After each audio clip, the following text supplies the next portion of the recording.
pues lo podríamos definir como el tema de la fecundación in vitro, el problema moral que se ha planteado en España en concreto, pero en muchos lugares del mundo, con el tema de los embriones congelados, etcétera. Sabéis que, si no me equivoco, el 25 de julio el Consejo de Ministros, el último Consejo de Ministros pues, del mes de julio, antes de las vacaciones, aprobó un proyecto de ley de reforma de la Ley de Reproducción Asistida, que es la que en España regulaba el tema de la fecundación in vitro, y que fue aprobada en el año 1988, allá cuando existían pues, gobiernos socialistas.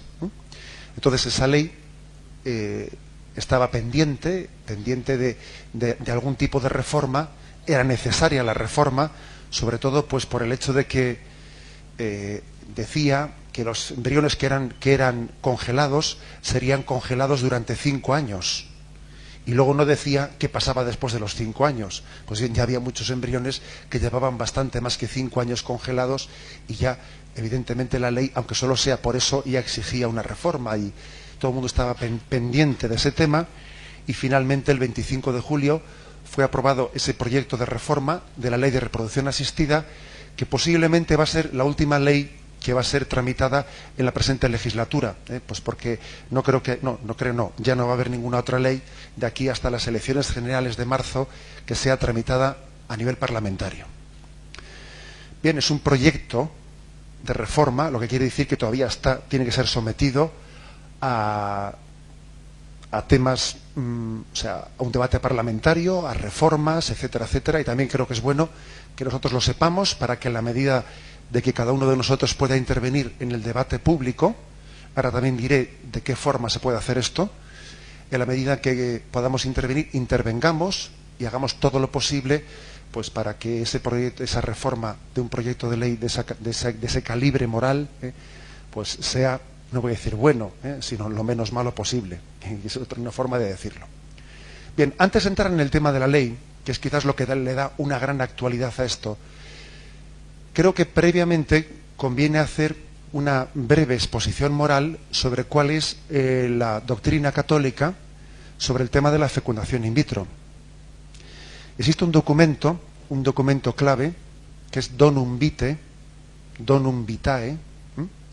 que es el documento oficial de la Iglesia Católica que aborda el tema de la fecundación in vitro, etcétera.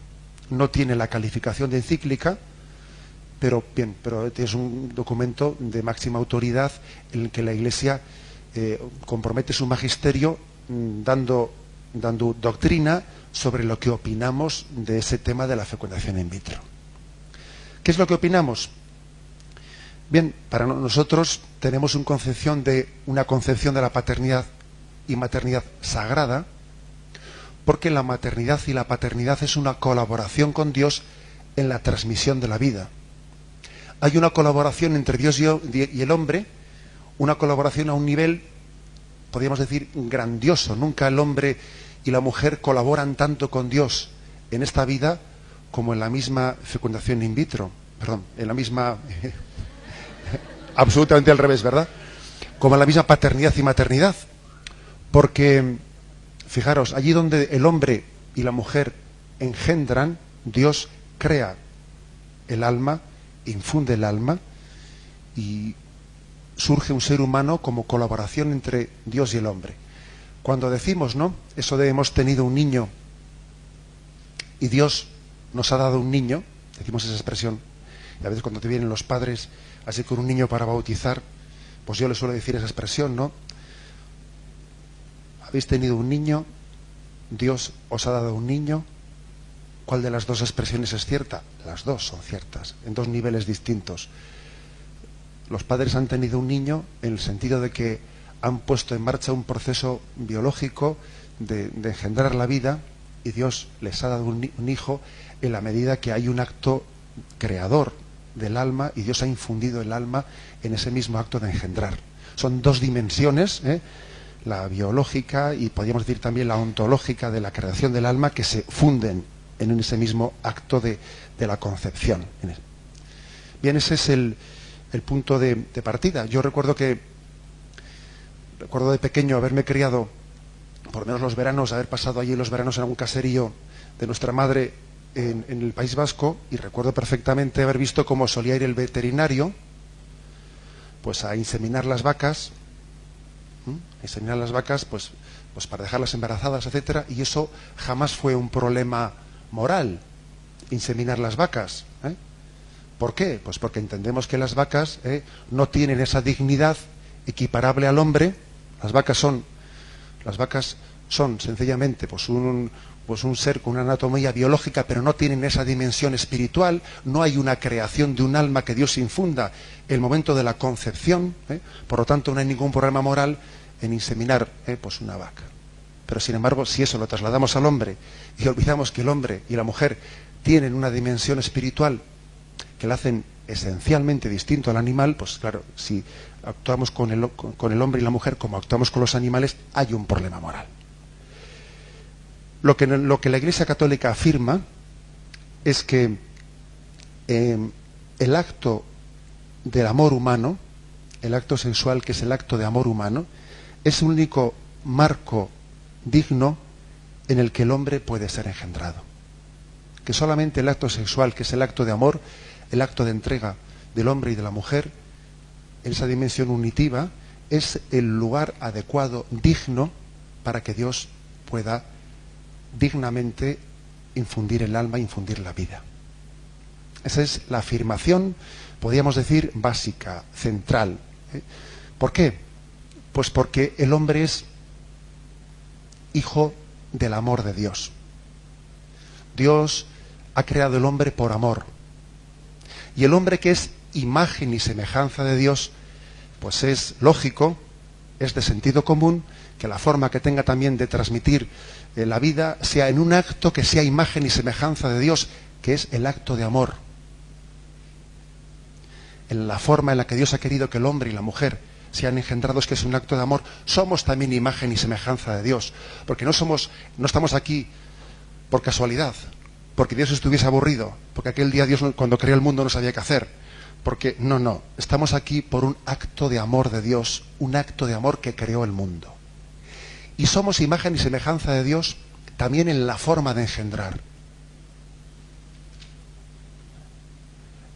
El hombre engendra por amor, porque es imagen y semejanza de Dios que creó no por capricho, no por casualidad, sino por amor. Ese es un principio fundamental. Y entonces, la Donum Vitae, este documento magisterial, lo que viene a decir es este punto primero: solamente el acto de amor, el acto de amor expresado sexualmente, es el lugar digno en el que el hombre y la mujer pueden ser engendrados, y por lo tanto es inmoral disociar la dimensión unitiva y procreativa. Que eso también lo dijo la Humanae Vitae, la encíclica que denunció la inmoralidad de la anticoncepción. Fijaros que con la Iglesia Católica nadie podrá decir que no es coherente en sus principios. Habrá quien podrá decir que está en contra, pero yo creo que nadie podrá acusar a la Iglesia Católica de ser incoherente. Por la misma regla de tres que la Iglesia Católica en la Humanae Vitae en el año 1968 dijo que es inmoral separar la dimensión unitiva de la procreativa y que uno pretenda tener relaciones sexuales cerrándose a la transmisión de la vida, porque lo que Dios ha unido que no lo separe el hombre, y Dios ha unido la dimensión unitiva y la procreativa, por la misma regla de tres ahora dice pues el aspecto correlativo, que es: si era inmoral pretender quedarme únicamente con la dimensión unitiva, rechazando la procreativa, también es inmoral pretender tener únicamente una dimensión procreativa al margen de la dimensión unitiva del amor. Por la misma regla de tres. Es una cosa y es la otra. Aparte, también hay que decir que la misma medicina está traicionando su vocación su vocación terapéutica, cuando en vez de sanar las enfermedades, está como huyendo de afrontar el problema de la enfermedad y ser terapéutico, y huyendo y buscando como un atajo distinto. Es decir, es que, vamos a ver, es que cuando yo creo un niño en un laboratorio, no estoy sanando la infertilidad. ¿Me explico? Es que si una persona tiene un problema de infertilidad, se esperaba de la medicina que se centrase en sanar la infertilidad. No que, dejando a un lado ese asunto, que era el que le competía, por cierto, se dedique a fabricar un niño, ¿verdad? Eso no es un acto médico, eso no es un acto terapéutico, eso es un acto de laboratorio, es un acto... Eso está al margen de la vocación médica. Lo mismo que también pasaba con el tema de la Humanae Vitae. Tampoco es un acto médico el que la medicina entre en el mundo de la concepción, perdón, de la anticoncepción. Es que es terapéutico, o sea, son terapéuticas unas pastillas para no concebir. Es como si uno va a un médico y le dice, ¿me puede dar usted una pastilla para quedarme sordo esta noche? O me puede dar usted, no sé, una pastilla para quedarme cojo. Oiga, pero hombre, si la sordera no es una enfermedad para que yo le medique contra ella, o sea, es que precisamente oír es una función natural, ¿no? Es como si uno me va a poner un parche para quedarme ciego, pero hombre, eso no es un acto médico. Bueno, es que exactamente eso estamos haciendo, ¿no? Me estoy medicando para no ser fértil. Oiga, es que la fertilidad no es una enfermedad para medicarse contra ella. ¿Entiende? O sea, eso no es un acto médico. Eso es subvertir la finalidad de la medicina. ¿De acuerdo? Eso creo que hay que tenerlo claro. Bien, desde el punto de vista de la fecundación in vitro hay que decir lo mismo. Exactamente lo mismo. No es un acto médico fabricar un niño en un laboratorio. Eso no es un acto médico. Aparte que bastante contradicción es el hecho de que un tanto por ciento altísimo, porque no sé si aquí nadie está haciendo la reflexión de por qué hay tantísima gente estéril. Ahora, hay un nivel de esterilidad hoy en día muy superior al que existía antes. Y dice a unos que esto es que mucha gente tiene espermatozoides vagos porque es una generación vaga, ¿no? Bueno, eso yo creo que es un comentario un poco de risa que he escuchado yo por ahí, ¿no? Pero evidentemente el nivel de esterilidad está muy, muy ligado a la utilización de anticonceptivos. Pero claro, lo que no puede ser es que una persona está utilizando anticonceptivos, está metiéndose hormonas en el cuerpo para ser estéril durante una fase de su vida. Luego, cuando ya llega una edad que no es la más propia para la maternidad, por cierto, que ya llega una edad en la que ya pues la maternidad está al límite ya, pues entonces deja de tomar esas hormonas y ahora quiere concebir. Pues el cuerpo ya se ha acostumbrado ya a no concebir. Y entonces ahora vamos a un laboratorio a concebir el hijo que no ha podido concebirlo por haber metido hormonas para no concebir. Por Dios, o sea, es que hemos generado el problema. Hasta un 80% en Inglaterra, tengo estos datos de Inglaterra, no de España, hasta un 80% de las mujeres que han sido tratadas en Inglaterra con fecundación in vitro, se estima que tuvieron como causa de su esterilidad el haber tomado anticonceptivos de una manera continuada anteriormente. Realmente es una... Nosotros mismos nos creamos el mal, nos creamos el problema, organizamos otro intentando solucionar el anterior. Es una sociedad enferma que se lía ella sola y nos armamos un lío y luego no sabemos cómo salir de él. Bien, pues este es digamos bueno, pues el fondo de la cuestión. Los hijos son engendrados en un acto de amor, no son producidos. Un hijo tiene que ser engendrado, no producido. Hay que hacer una matización, y es la siguiente: el hecho de que un hijo sea producido de una manera indigna, no quiere decir que ese niño tenga menos dignidad que el que ha sido engendrado moralmente. Él no tiene culpa. Dios también en su gran misericordia y en su gran paciencia hacia nosotros, cuando alguien ha sido engendrado de una forma indigna en un laboratorio, Dios por eso a esa persona no le deja de infundir el alma, no deja de darle pues la misma dignidad de ser humano que el que ha sido engendrado, ¿de acuerdo? Es decir, el acto de engendrarlo ha sido inmoral. Ahora, el pecado ha sido pues de los padres y de toda una cultura que ha rodeado ese acto, que a esos padres les ha conducido a eso. Pero es así. Hay muchas personas que van a la fecundación in vitro totalmente ignorantes. No hace mucho ahí en Zumárraga recuerdo haber recibido una visita que me dejó perplejo, ¿no? Y me dice una persona, viene uno, además venía haciendo footing, entró a mi despacho y me dice: oye, José Ignacio, el otro día escuché en la radio que eso de la fecundación in vitro es inmoral para la Iglesia Católica. Y le digo, pues sí, pues es verdad. ¿Y me explicas por qué? Bueno, pues intenté explicarle, ¿no? Dijo, pues es verdad, pues yo eso nunca me lo habían explicado. Y claro, eso tiene su razón de ser. Pues el caso que ese hijo que el otro día bautizaste, ¿no? Pues es de fecundación in vitro, ¿no? Me dice.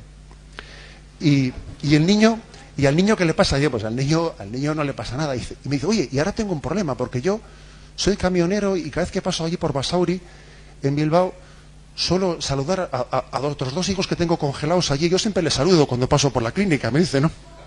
Y yo decía, bueno, y dije para mí, bueno, este por lo menos tiene conciencia, tiene conciencia de lo que es la vida, ¿no? O sea, dije, bueno, sí, es que es poco brutote hablando, ¿verdad? Pero hay que reconocer que el hombre tiene conciencia de que tiene dos hijos en el frigorífico, ¿no?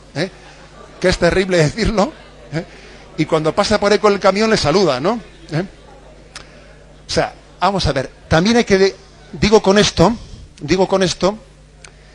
que aunque la fecundación in vitro sea en sí un problema moral grave, muy grave, también te llegas a encontrar personas que tienen una ignorancia impresionante. Porque de estos temas no se habla, ¿sabéis? O sea, de estos temas tampoco, a veces nos callamos, no decimos nada. Y te encuentras a personas buenísimas que con yo diría, con una ignorancia, pues quizás inculpable por su parte, han llegado a meter la pata pues a unos niveles muy gordos. También igual tenemos culpa todos un poco de no haber predicado estos valores morales, ¿no? De haberlos callado un poco. Bien, el caso, nosotros decimos, la vida debe ser engendrada, no fabricada, eso no es digno. Y además la fecundación in vitro tiene más problemas. Eso que os he dicho es el problema de fondo. Pero también tiene más problemas. Por ejemplo, la fecundación in vitro puede ser lo que se llama homóloga o heteróloga, ¿no? Homóloga quiere decir cuando es un hijo ha sido producido o ha sido engendrado con el óvulo de la madre y los espermatozoides del marido. Pero heteróloga es cuando pues se ha buscado pues el espermatozoide de otra persona, los óvulos de otra, que por cierto no sé quién me contó el otro día, pues que no sé qué clínicas pues a los chicos por ir a ser donantes de esperma les dan muy poco, ¿sabes? Creo que les dan un bocadillo y poco más, pero a las chicas para hacerse donantes de óvulos pues les suelen dar más o menos como lo que cuesta un fin de semana, pues para 30 euros para pasar el fin de semana, ¿sabes? Y uno va allí, le hace una estimulación ovárica para producir óvulos, se los sacan, bueno, con esto ya tengo para el fin de semana. Eso es así. El otro va y si uno va y es donante de esperma, pues a este le dan un bocata y un poco más, ¿sabes? Eso es más barato, ¿no? Es que es terrible, Es que ojo, es que es terrible. Entonces, la verdad es que otro de los pecados que todavía se añaden a esta cuestión, pues es el hecho de que si la fecundación in vitro es heteróloga, todavía eso atenta contra la integridad del matrimonio. Sí. Este es nuestro hijo, sí, este es nuestro hijo por decir algo, ¿no? Vamos, es el hijo del que fue allí, que quería un bocata, que tenía hambre, y el otro que... O sea, es que, ojo, es que eso atenta contra la integridad del matrimonio, ¿no? Aparte que quien dijo, bueno, aquí yo voy, que me saquen unos óvulos y tal, eso es esa persona qué responsabilidad tiene en su vida, ¿no? La fecundación in vitro heteróloga todavía añade un drama mayor cuando atenta contra la integridad del matrimonio. ¿Y os pensáis que estas cosas no afectan para nada a la unidad del matrimonio? Y un jamón. Estas cosas, claro que afectan a la unidad del matrimonio, porque la unidad espiritual y la unidad biológica pues, están perfectamente unidas. No son cuestiones que se pueden disociar. Lo espiritual, lo biológico, tal, no, todo eso forma una unidad, que es la que unifica y une el matrimonio. Bien, pero además hay más problemas todavía. pues eso fuese poco. Hay más problemas porque la fecundación in vitro supone una complicidad moral muy grave pues con una práctica abortista. Porque claro, si yo resulta que empiezo a fecundar óvulos, ¿no? Empiezo a obtener embriones y digo, mira, no le veo yo espabiladito, tiene el citoplasma un poco, no me gusta, fuera. Le veo yo un poco lento subdividiéndose, ¿sabes? Porque en 5 horas resulta que en vez de subdividirse pues las células en 8, que es lo bueno, en 5 horas ha subdividido 4 solo. No tiene un poco de agilidad. Venga, fuera. Y entonces hacemos una práctica eugenésica terrible, que consiste en la que uno se constituye en árbitro de la vida y subdivide los embriones en viables y no viables. Venga, no es viable, fuera, parece que es viable, tal, ¿no? Tiene mala cara. Y entonces resulta que la fecundación in vitro supone una manipulación eugenésica muy grave, y supone una complicidad con el aborto, claro.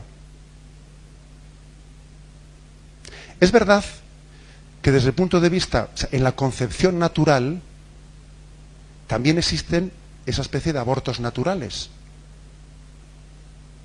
Pero 2 cosas. Primero, son naturales. Tú no te constituyes en árbitro de la vida de decir, tú va aquí, tú va aquí, tú va aquí, pero hombre.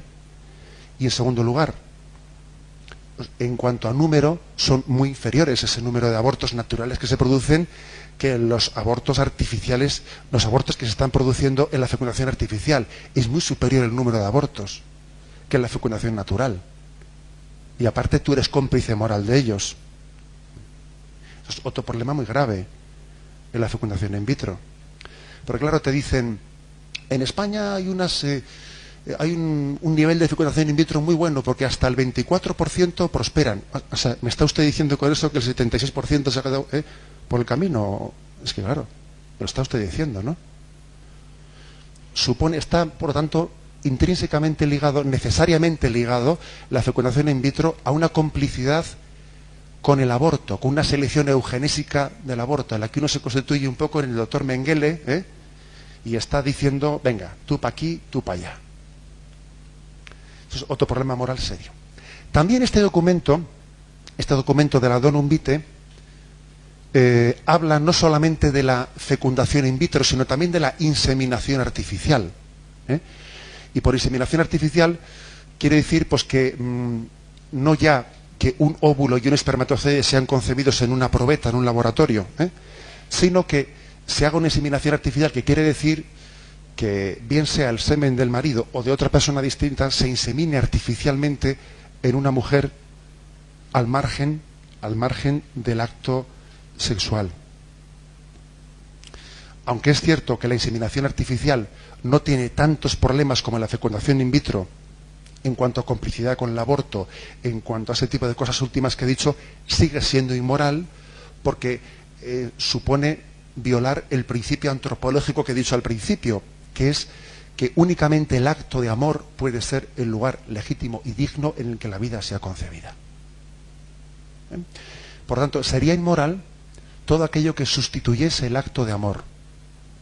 El documento hace una matización que es la siguiente, que es que si, por ejemplo, la medicina interviene después de haber tenido lugar el acto sexual, el acto de amor, y bien sea porque los espermatozoides no tienen cierta capacidad de llegar a fecundar después de haber tenido lugar el acto sexual, si la medicina interviniese después haciendo que esos espermatozoides lleguen a fecundar, no habría objeción moral. La objeción moral está en que se intente sustituir el acto sexual, el acto de amor, con un acto de técnica médica. ¿De acuerdo? Bien. Además, todavía nos metemos en una cuestión más de fondo, que es la siguiente. La fecundación in vitro parte de una mentalidad básica, que es una concepción de la sociedad en la que parece que uno se cree con derecho a tener un hijo. Oiga, es que yo tengo derecho a tener un hijo, ¿no? ¿Usted tiene derecho a tener un hijo? ¿Es que un hijo es un objeto de derecho? ¿O un hijo es un sujeto de derecho? Vamos a ver.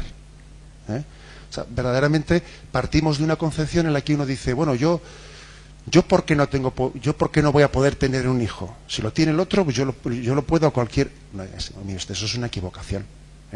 Tenemos una filosofía egoísta, ególatra, egocéntrica, en la que uno parece que tiene que satisfacer sus deseos. Pues si quiero algo, aprieto un botón, o pago a alguien, o no sé qué hago, pero lo obtengo, ¿no? Y desde esa concepción, así egocéntrica, pues uno traslada eso al tema de la paternidad y parece que tiene derecho a tener un hijo. Es que el sentido nuestro, nosotros pensamos, fijaros, que el hijo, o sea, que la adopción es un derecho del hijo a tener unos padres. La adopción no es un derecho de los padres a tener un hijo, sino un derecho de un hijo a tener unos padres. Es que es justamente lo contrario, tal y como se percibe socialmente las cosas. La adopción es un derecho del hijo, al cual tienen que adaptarse los padres y ver quién tiene un poco la capacidad pues de adecuarse a ese derecho que tiene el hijo. Por tanto, la adopción es un servicio. No es un derecho para satisfacer mi ego. La adopción es un servicio. Tener un hijo es un servicio de entrega. Es que el gran drama que existe hoy en día es que los hijos se buscan no como un servicio para entregarme a ellos, sino como algo para sentirme realizado. ¿Cómo para sentirme realizado? Si me permitís un pequeño excursus, suele ocurrir a menudo que cuando te vienen las parejas a casarse, pues te dicen, no, es que ahora queremos disfrutar de la vida, más tarde ya tendremos hijos y tal, ¿no? Ahora, claro, hay que disfrutar de la vida, tú verás, A veces un poco de en plan, a quien puedo decírselo, porque tampoco vas a ofender a alguien, ¿no? Pues le dices, disfrutar de la vida. Si yo fuese tu hijo te diría, mamá, no me tengas, que no quiero amargarte, hombre. O sea, verdaderamente hay una concepción en la que parece que pasa, que el hijo viene a amargarte, o cómo era esto. Entonces, claro, resulta que pasan los años, no tienen hijos porque dicen que quieren disfrutar de la vida. ¿Qué ocurre? Pues que con el paso del tiempo, cuando el diablo no tiene nada que hacer, ¿sabes? Pues con el rabo matamoscas, ¿no? Pues lo que ocurre es que esa pareja empieza a no aguantarse y a falta de algo por lo que entregar su vida y por lo que desgastar lo mejor de sí mismos, empiezan a no aguantarse uno con el otro y empiezan a discutir por tonterías, entran en crisis y entonces el matrimonio empieza a colgar de un hilo. Y cuando ya la cosa está fatal, dicen, vamos a ver si tenemos un niño para ver si lo arreglamos. Y entonces de repente viene un niño y se fastidia del todo ya. Claro, es así. Entonces la gente busca un hijo, muchas veces lo busca como una terapia para autosatisfacerse, para ver si salvamos un matrimonio, para ver si no sé qué. Pero bueno, es que la paternidad es un servicio de entrega. Es un servicio de entrega. No puede ser considerada como una especie de autosatisfacción. ¿De qué? Eso es un desastre. Es un desastre de planteamiento que termina mal de todas. Fijaros que creo que es importantísimo que entendamos que para nosotros la adopción natural es la respuesta al derecho que tiene un niño de poder tener unos padres, y respondemos a eso con un servicio de entrega. Con un servicio de entrega. Y hay personas que no han podido tener hijos y por lo que sea tampoco han podido adoptar y proyectan esa vocación al servicio, la proyectan no en un hijo natural, pero la proyectan pues en otros servicios, en la entrega a los pobres, en la entrega a los ancianos, que es otra forma de proyectar el espíritu de servicio, que también es la paternidad y la maternidad. Claro, y de esto a veces nos olvidamos. Bien, vamos más adelante. Creo que este es un concepto básico del que era importante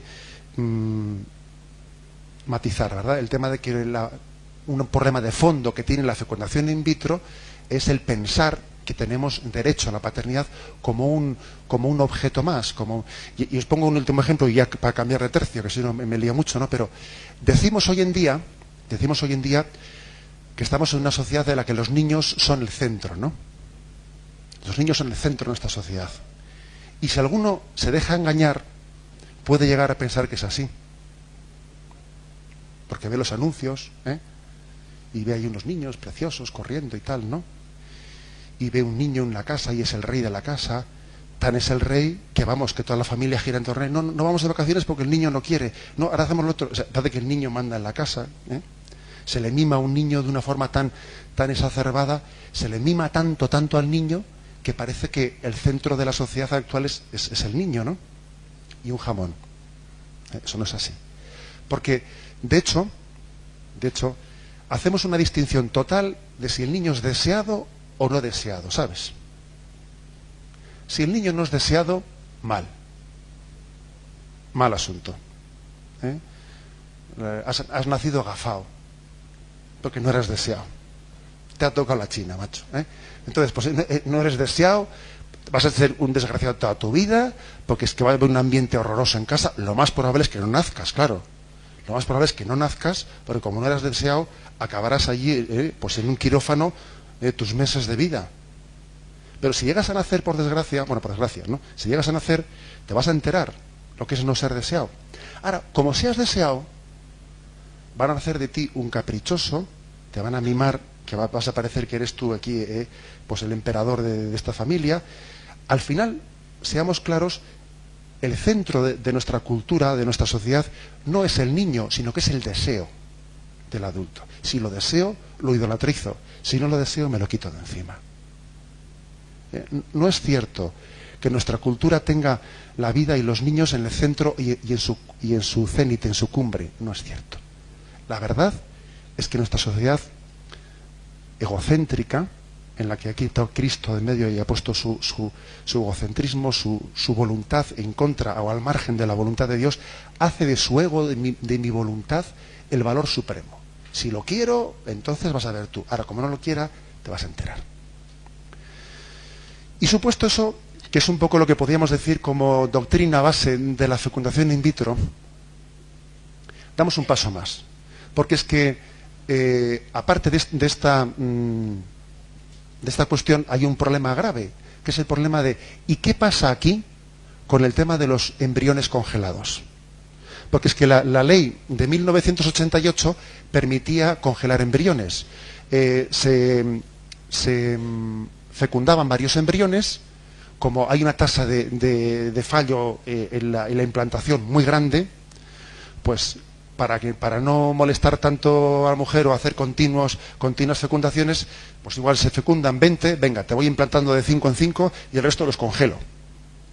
Esto ha sido así. ¿Esto qué ha generado? Pues ha generado un montonazo de embriones congelados en España, que hasta ahora, ingenuos de nosotros, nos pensábamos que eran 25.000 o 30.000. Y ahora resulta que en este proyecto de ley el gobierno ha pedido a las clínicas que censen cuántos tienen, y en poco tiempo hemos sabido, y todavía no está completado el censo, que ya son más de 200.000. Que solamente había en Valencia una clínica en Valencia que tenía ya los 30.000 que se supone que eran para toda España. Ingenuos de nosotros. También vaya falta de responsabilidad por parte del gobierno ni siquiera saber cuántos embriones hay congelados. Vaya falta de responsabilidad. Bien, pero vamos, cuando alguien no quiere ver, mira para otro lado. Bueno, pues hay un problema muy grave, que es el problema de qué pasa con esos embriones congelados. Entonces, primera cuestión. El proyecto de reforma de ley sobre el que la Conferencia Episcopal sacó una nota, no muy larga, sobre ese proyecto, corta. El proyecto de ley nace, o afirma nacer, vamos a decir, ¿no? Pretende nacer con la intención de reformar dos artículos solos de la ley de 1988. Entonces, esos dos artículos que reforma, uno de ellos es el hecho de que únicamente permite concebir tres embriones e implantar los tres. Y no permite congelar embriones, para así dejar ya solucionado el problema de que estamos aquí continuamente produciendo embriones. Bien, si eso fuese así, verdaderamente habría que decir que eso sería un avance. Habría que hacer aquí una pequeña matización que tenía que haber hecho al principio. Entendamos que el juicio que a nosotros nos puede causar esta ley de reforma de la ley anterior seguirá siendo una ley inmoral, porque sigue admitiendo la fecundación in vitro, ¿me entendéis? Por lo tanto, en la medida que una ley, una reforma de ley, siga admitiendo la fecundación in vitro, a nosotros nos seguirá pareciendo inmoral. Pero otra cosa distinta es que si limita los daños de la ley primera, puede ser, digamos, positiva en la medida en que limita unos daños superiores que tenía la ley anterior. Dice el Papa en la Evangelium Vitae, en número 75, que un político católico podría votar a favor de una reforma de ley que en sí sea inmoral, siempre y cuando esté restringiendo una ley que fuese más inmoral todavía. Porque en ese caso está votando a favor de la restricción del mal moral anterior que era superior. Eso creo que más o menos lo entendemos. Ahora, lo que hay que demostrar en este caso, lo que hay que demostrar es que en este caso sea así. Ciertamente hay cosas, como dice la nota de la Conferencia Episcopal, que mejoran, que quedan mejoradas. Queda mejorado el hecho de que se diga a partir de ahora únicamente se podrán fecundar 3 embriones y no 20 como antes. Y antes a una mujer para que hubiese más posibilidad de éxito, se le implantaban 8 embriones. Si quedaba embarazada de uno, bien. Si quedaba embarazada de 6, ¿qué se hacía? Reducción embrionaria. De esos 6 que ha quedado embarazada, pues mato, porque con 6 la mujer va a acabar mal, ¿no? Pues venga, pues entonces, a pesar de que aquí ya venían los estellizos de Huelva, pero claro, aquellos tomaron una decisión contra los médicos, que seguir adelante con los niños, Pero cuando uno tiene un embarazo múltiple, que es muy frecuente en estos temas, se hacía una reducción embrionaria. Pues si te has quedado embarazado de 7 porque te implanté 20, venga, pues matamos a 4 en un aborto selectivo. ¿Y cuántos quieres? 2, 1 solo, pues venga, pues te dejamos 1 solo o 2 a la carta. Se hace una reducción embrionaria. Eso en esta ley, en este proyecto de reforma, queda prohibido, que es lo mejor que tiene. Queda prohibida la reducción embrionaria. Y entonces se permite, como máximo, fecundar 3 embriones e implantarlos. Pero lo malo del asunto es que hace una excepción. Pero en el caso excepcional de las personas que tienen una gran dificultad de embarazo, se permite excepcionalmente, dice el proyecto de ley, congelar embriones para esas personas con el compromiso de que escrito y firmado de que se los implanten y tal. A exigir después. Resulta que yo me han implantado unos embriones, me he quedado embarazada y se quedaron congelados míos 8 más. Y yo ahora, porque lo firmé, voy a tener la obligación de volver a quedar embarazada de nuevo. ¿Y cómo me van a obligar a eso? ¿Qué va? ¿Me van a mandar un guardia civil a casa para que recuerde que tengo que quedar embarazada otra vez? Hay cosas que son incumplibles, ¿sabéis? Hay cosas que son incumplibles y que han nacido para ser, pues uno dice, dejo aquí abierto, cierro la puerta, pero abro la ventana y entonces no hemos solucionado un problema. Porque la única manera de solucionar el problema es decir, vamos a ver, tenemos un problema gordísimo, que es que ¿qué hacemos con 200.000 embriones congelados? Lo primero es que no se congelen más, ¿entiende usted? Porque mientras que dejemos abierto una puerta así abierta mínimamente a que puedan seguir congelándose, le hemos fastidiado. Lo que pasa es que a veces pecamos de falta de, iba a decir yo, de vigor y de contundencia, los políticos católicos, en el sentido de que uno dice, bueno, pero para no ser muy radicales, ¿no? Para no ser muy radicales, vamos a poner un caso excepcional. Pero es que el caso excepcional luego se convierte en regla. Entonces, este es un punto importante, que vamos a ver si en el trámite parlamentario puede ser rectificado.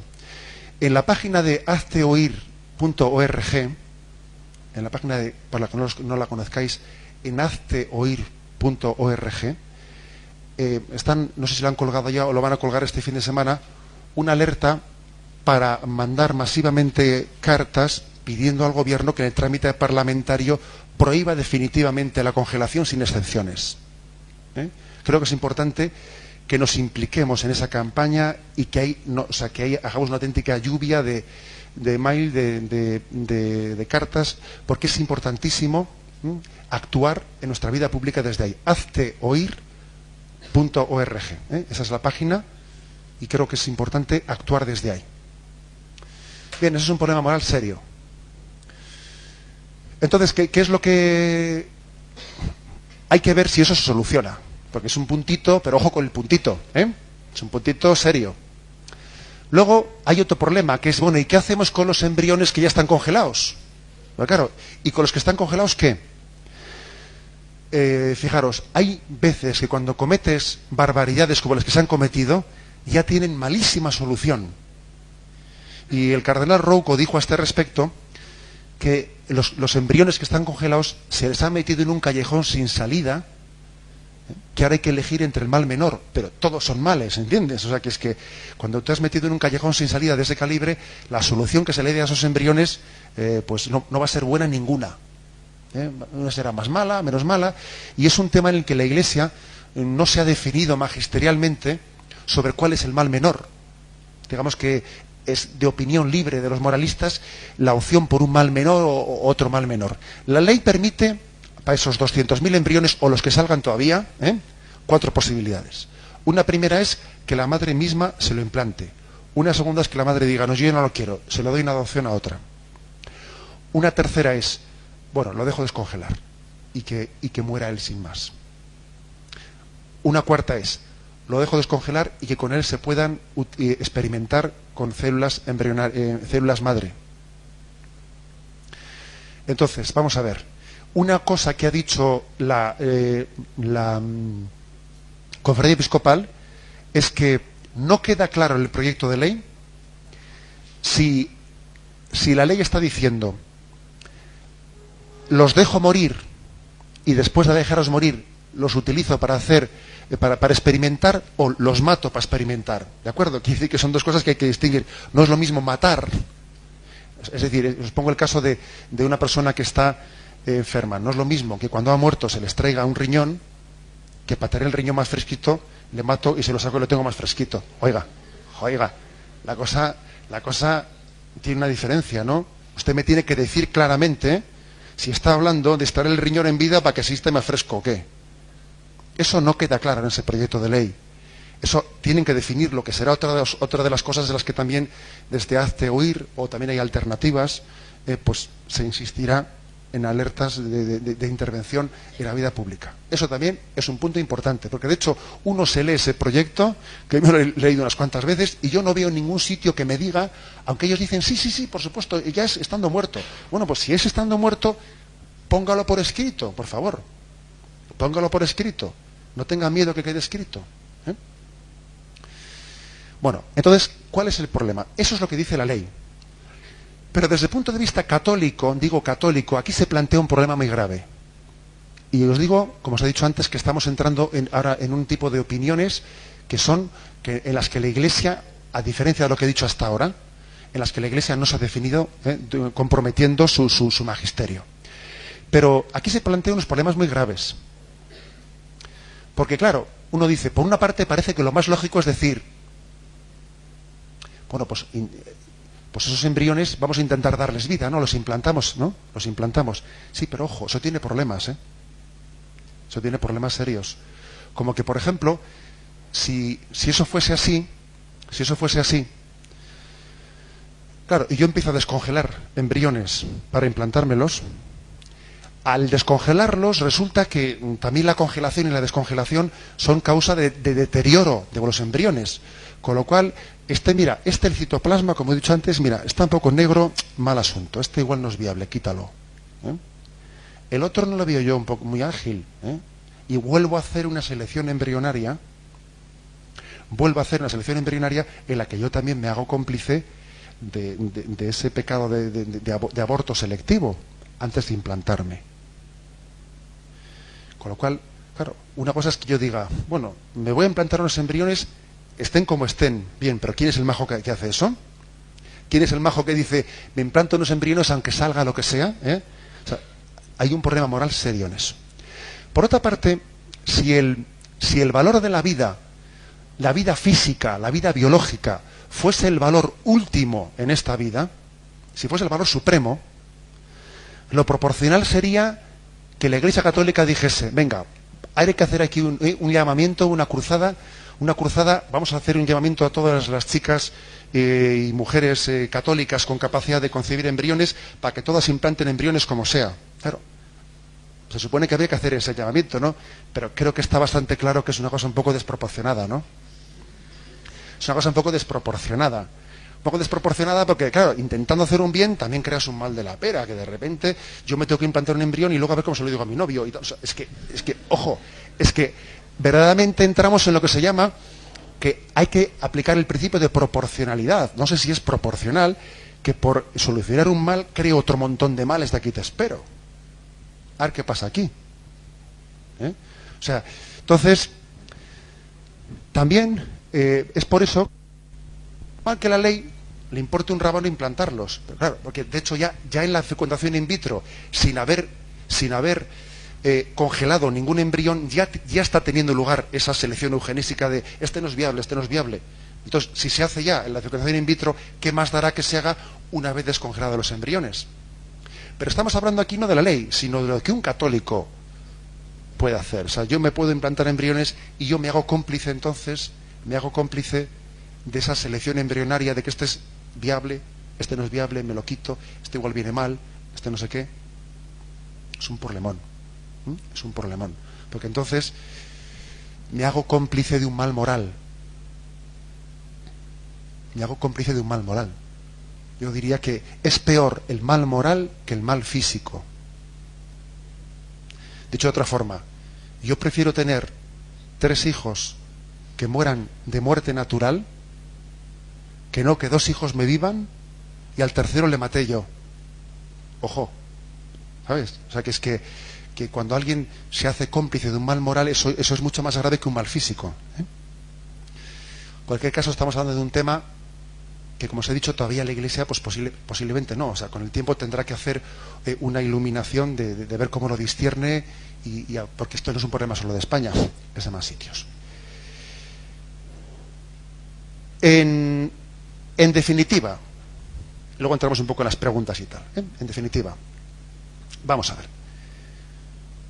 Digamos que este proyecto de ley, desde nuestro punto de vista, tendría sobre todo 2 cosas importantísimas para ser rectificado. La primera, y os insisto en que seáis militantes en esto, que seáis militantes, que en vez de jugar a hacer el bobo chateando y chorradas por el estilo, perdón la palabra, pues que nos metamos especialmente en hazte oír, y hay alternativas que son más o menos la misma gente, que están entre ellos más o menos coordinados, y que nos hagamos presentes a la tramitación de este proyecto de ley en el Parlamento. Yo creo que hay 2 aspectos que tienen que ser subsanados. El primero, la permisión de la congelación, aunque sean casos excepcionales, que entendamos bien que congelar un ser humano es un acto brutal, inmoral. Yo creo que la congelación de un embrión es lo más parecido que existe en el siglo XXI a la esclavitud. Como cuando alguien tenía un negro que le ataba con una cadena y lo dejaba al lado suyo, ¿sabes? Que lo llevaba, lo traía, lo volvía a atar cuando no lo necesitaba, hasta que luego... Es que es la esclavitud del siglo XXI, pero bueno, es un concepto moral degradante en el que yo soy capaz de paralizar la vida humana a mi servicio. La vida humana, ¿yo cómo puedo paralizarla a mi servicio? Es una esclavitud en la que yo me convierto en dueño de la vida de otra persona. Por eso yo creo que los 2 aspectos principales que teníamos que luchar los católicos no son, el primero, esa excepcionalidad en poder congelar embriones, que además es que no seamos ingenuos, que es que eso luego va a ser al final, va a ser una norma, no va a ser una excepción, porque encima esta ley es tan técnica que luego el desarrollo de la ley que es importantísimo, la letra pequeña de estas cosas se hace a nivel de ministerio, no a nivel de parlamento. Con lo cual perfectamente puede ocurrir que luego, por ejemplo, venga un gobierno socialista en que, sin necesidad de cambiar la ley, a nivel de desarrollo de ministerio, de todo tipo, digamos, de protocolos, etcétera, de clínicas, cambia esos protocolos, cambia ese desarrollo sin tener que cambiar la ley, y te ha dado la vuelta al calcetín totalmente. Si no queda prohibido en la ley aprobada en el Congreso que no se puede volver a congelar, aquí sí que había que gritar todos el nunca más, ¿sabes? O sea, nunca más un embrión congelado, ¿no? Eso hay que gritarlo con todo el alma, porque es un mal moral de una dimensión que no tenemos ni yo creo que ni nos damos cuenta lo que es eso. A veces nos echamos las manos en la cabeza por el chapapote, y digo, ¿chapapote?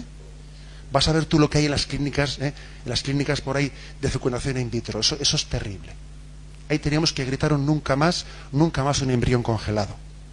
Y en segundo lugar, habría que exigir a la ley, como se lo exige la nota de la Conferencia Episcopal, que tiene que quedar muy claro, si estamos hablando de que yo puedo utilizar el material biológico, las líneas celulares que puedo extraer de un embrión que ha muerto, o estoy hablando, por el contrario, de matarlo, para poder obtenerlas. Claro que es cierto que científicamente es más fácil obtenerlas si las hago si está vivo. Sí, pero oiga, ya sabemos también, me imagino que será mejor un riñón o un corazón de alguien que está vivo que sino que ha muerto hace unas horas, pero no es cuestión de matarlo, ¿no? Y eso es otro punto que queda pendiente de ello. Bien, aunque habría más cosas, como ahora vamos a tener un tiempo de diálogo, de preguntas, etcétera, pues creo que también habrá tiempo de introducir las cosas en este diálogo, ¿eh? Yo termino diciendo una cosa. Aunque este es un problema, este es un tema de ética natural, creo que también se puede y se debe de introducir un argumento religioso, ¿eh? Aunque sea de consumo interno para nosotros, ¿eh? De consumo interno, que nos demos cuenta del valor del embrión humano. Y es lo que he dicho al principio de la oración de entrada. Es decir, el hecho de que hemos pensado alguna vez que el Hijo de Dios se hizo embrión en el seno de María. ¿Has pensado eso? Que el Verbo de Dios, el Verbo encarnado, fue embrión en el seno de María. Si resulta que aquel cigoto era persona divina, ¿le vamos a negar ahora el estatus de persona humana al embrión humano? Yo creo que sería algo impensable. Si fue persona divina aquel embrión que estaba en el seno de María, ¿no va a ser persona humana el embrión ese que está congelado, ese embrión que es concebido? Por eso, ese embrión humano tiene derecho a ser concebido y a ser guardado en un seno con la misma dignidad, con el mismo cariño que fue acogido en María, el embrión del Verbo hecho carne. En el fondo, la Virgen María nos está dando un modelo, una referencia de cómo tiene que ser acogida la vida, con qué cariño, con qué acogida, con qué apertura, no con qué manipulación, no con qué grado sino con qué acogida y con qué seno, con un seno totalmente al servicio, a la entrega del don de la vida recibida de Dios. Creo que ese es también un argumento religioso que nos tiene que motivar mucho para luchar por la dignidad del embrión humano. ¿De acuerdo? Bien, pues yo igual abriría un turno de preguntas y así.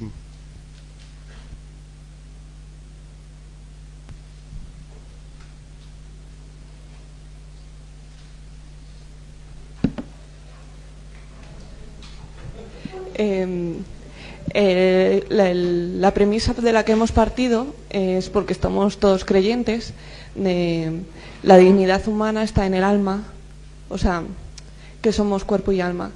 Pero cuando estamos hablando con alguien que no es creyente y que no parte de esa premisa, ¿cómo defenderlo antropológicamente?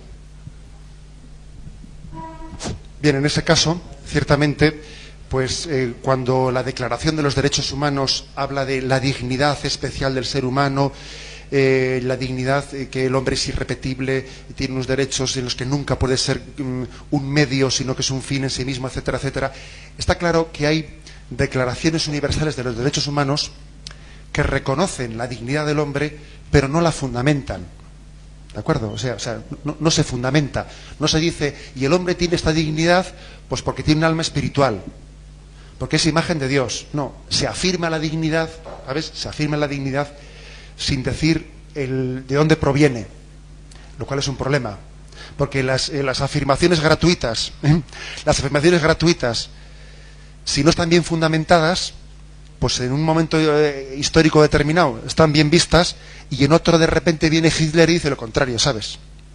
Porque no hay una fundamentación que la sostenga. Es un peligro. De todas maneras, te voy a decir una cosa, yo creo que estamos en un momento histórico en España que tenemos que aprovechar, que es el desaguisado, el desaguisado que hay con qué hacemos con no sé cuántos mil embriones congelados, el desastre que todo el mundo está diciendo ahora mismo, un montón de diputados en el Congreso que no saben qué hacer con esto, que no, es una patata caliente, que no saben ni cómo agarrarla. Es un momento muy adecuado para hacer reflexionar, y todo esto viene de la fecundación in vitro, tú. Como dice ese refrán, de aquellas lluvias vienen estos lodos, ¿sabes? Porque, francamente, los que tenemos este principio católico no necesitábamos este desmadre para convencernos de la inmoralidad de la fecundación in vitro. Pero creo que debemos de aprovechar esta situación para abrir los ojos a mucha gente y decir, te das cuenta como que el que mal empieza, mal acaba. Porque generamos problemas. Cuando uno aborda una cuestión de una manera inmoral, acaba después produciendo situaciones más inmorales que la que tenía el punto de partida. Entonces yo te diría, ciertamente es un problema profundizar en un diálogo con una persona que no parte de unos principios claros, pero creo que en su mismo lenguaje hay que decirle, es que el hombre no puede ser fabricado, no puede ser producido. El hombre tiene una dignidad, es una persona humana, fruto de una relación interpersonal. El hombre es una persona y es fruto de una relación interpersonal. No puede ser fabricado como un producto, como una cosa. Esto más o menos sería el lenguaje personalista, ¿sabes? El lenguaje personalista de decir, el hombre es persona y es fruto de una relación interpersonal y no es una cosa que se produce en una fábrica. Que creo que sería el lenguaje propio de quien no entiende argumentos teológicos, ¿sabes? Pero bueno. ¿Alguna pregunta más? Bueno, has dicho antes que la medicina en el marco terapéutico puede meter mano, por decirlo de alguna manera, después de un acto de amor, ¿no? Que podría en el marco terapéutico. Entonces, si entramos en el aspecto de una mujer estéril, o sea, ahí la medicina, no sé. O sea, no sé si me entiende lo que te estoy diciendo. O sea, puede ser perfectamente. Hombre, en este caso concreto, claro, yo ni soy médico, ni sé si habrá aquí algún médico, por cierto, pero una mujer puede tener infertilidad por muchos motivos y puede necesitar estimulación ovárica, que en sí una estimulación ovárica no es inmoral, porque tú estás haciendo una estimulación ovárica que después, tras hacerla, pues podrá quedar embarazada posiblemente tras un acto sexual natural de amor con su marido, o otro montón de posibles terapias contra la esterilidad femenina, ¿de acuerdo? Porque yo me estaba refiriendo al tema de la inseminación artificial cuando he dicho eso antes, pero no, al margen de ese tema hay muchas terapias para sanar el motivo de la infertilidad de esa mujer, que puede ser una estimulación ovárica, puede ser una determinada medicación, etcétera, etcétera, etcétera. Bien, creo que eso es un poco, cuando yo he dicho antes eso de que la Donum Vitae hace esa salvedad de que la inseminación artificial no es tal, sino que es natural cuando alguien ha tenido un acto sexual natural y después de haberlo tenido, pues por ejemplo, imagínate que ese semen no tiene la capacidad de llegar al óvulo y puede ser ayudado, etcétera. Pero eso es otro caso distinto. Lo que sí que os puedo decir es que un problema que tiene hoy en día la ginecología es que se están destinando muchísimos recursos económicos en vez de a sanar las enfermedades de esterilidad. En vez de eso, se están destinando a este otro tipo de técnicas artificiales de fecundación de la vida. Me gustaría saber cuánto hubiésemos avanzado en la medicina si todo lo que hemos gastado, ¿sabes?, pues para fabricar la vida, lo hubiésemos gastado en investigación para sanar las enfermedades.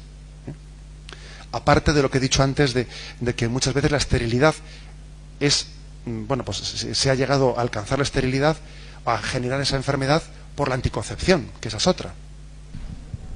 Bueno, es que cuando has hablado de la cuarta opción sobre los embriones congelados, que era la de investigar con las células embrionarias, pues no me ha quedado muy claro una cosa. Y es que, por ejemplo, si al final el proyecto este de ley o lo que sea dice que las células se extraen después de la muerte del embrión, ¿la Iglesia aceptaría el estudio con células madre embrionarias?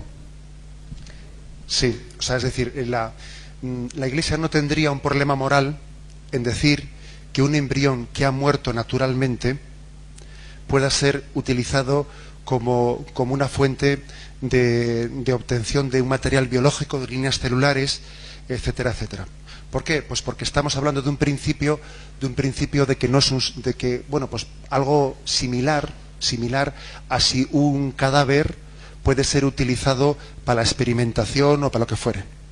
Vale, pues es que entonces a mí se me plantea una duda, porque no es igual experimentar con células madre embrionarias que con células madre adultas. Y si, por ejemplo, utilizásemos esas células madre embrionarias, por ejemplo, para curar la diabetes, entonces, en el momento en que se terminaran, la gente que, por ejemplo, se hubiese curado de diabetes, se curaría, pero el resto de la gente no. Entonces podrían decir, oye, ¿y por qué a mí no? Ya este sí.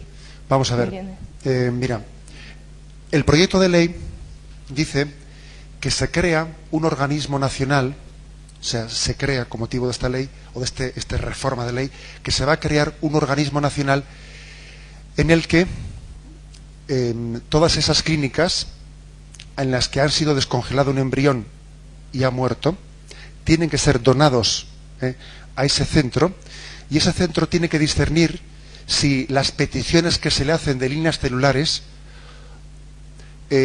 pueden ser solucionadas con células adultas. Si pueden ser solucionadas con células adultas, no se les concede esa utilización de célula madre embrionaria. De lo contrario, sí pueden ser utilizadas. En cualquier caso, yo por lo que he comentado, por lo que he escuchado en torno a unos científicos, estamos hablando de que si tú dejas morir a un embrión, difícilmente vas a obtener una célula embrionaria madre en el sentido pleno o totipotente de la palabra que se dice por ahí a niveles científicos. Es decir, por eso aquí puede existir una gran tentación, que es la de decir, vamos a reanimar al descongelar el embrión, lo reanimamos, lo subimos a 37 grados, le hacemos engordar, dejamos unos 48 horas o más para que se subdividan las células, y ahora que ya ha adquirido de nuevo, o sea, se ha desarrollado de nuevo su vida, ahora le sacrifico porque es mucho más fácil que yo ahora obtenga una célula embrionaria madre. Eso, si fuese así, la Iglesia no lo admitiría jamás. Porque es que es como si yo a un enfermo le reanimo, le saco de una parada cardiorrespiratoria, le reanimo, y después de haberle reanimado dice, y ahora por ti, ¡zas, hombre! O sea, vamos a ver, eso no puede ser, ¿eh? Eso no puede ser, o sea, no es proporcional que yo esté reanimando un embrión para luego sacrificarlo.